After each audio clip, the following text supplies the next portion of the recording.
খোয়াই নদী উৎপত্তিস্থল ভারতের ত্রিপুরার আঠারপুরা পাহাড়। নদীটি হবিগঞ্জের চুনানো ঘাটের বাল্লা সীমান্ত দিয়ে প্রবেশ করে বাংলাদেশে। বৃষ্টি আর পাহাড়ি ঢলে ফুঁসে ওঠে খোয়াই। পানি প্রবাহিত হয় বিপদসীমার উপর দিয়ে। প্রতি বছর এভাবে চলতে থাকায় ২০ কিলোমিটার দীর্ঘ শহর রক্ষা বাঁধের বিভিন্ন স্থান দুর্বল হয়ে সৃষ্টি হয়েছে ছোট বড় অসংখ্য ফাটল। অভিযোগ উঠেছে বাঁধ মেরামতে প্রতি বছর বরাদ্দ আসলেও সঠিকভাবে হয় না কাজ। অন্যদিকে বাঁধের নিচ থেকে অপরিকল্পিতভাবে বালু তোলায় অনেক স্থান হয়ে পড়ছে ঝুঁকিপূর্ণ।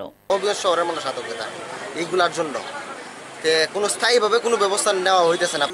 মাটি বালু তোলা হইতেছে, যে কারণে বাঁধ দুর্বল হইতেছে। বর্তমান সরকারের কাছে আমরা যাতে স্থায়ী একটা সমাধান পাই। খোয়াই নদীর উভয় পাড়ে যে অবৈধ দখলদার রয়েছে সেই দখল মুক্ত করে সুস্থ স্বাভাবিক একটি সুন্দর নদী হিসেবে প্রবাহিত করা জন্য প্রয়োজনীয় ব্যবস্থা গ্রহণ করতে হবে। স্থায়ী বাঁধ নির্মাণের প্রস্তাব পাঠানো হয়েছে সংশ্লিষ্ট দফতরে। অনুমোদন হলে সমস্যার সমাধান হবে বলে জানিয়েছে পানি উন্নয়ন বোর্ড। সংশোধিত একটা ডিপিপি অনুমোদনের জন্য অপেক্ষা রয়েছে।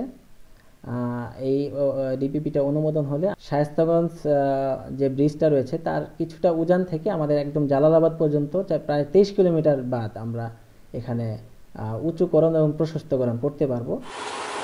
১৯৯৩ সালে নির্মাণ করা হয় ৫৫ কিলোমিটার দীর্ঘ খোয়াই নদীর বন্যা নিয়ন্ত্রণ বাঁধ। সময় সংবাদ, হবিগঞ্জ।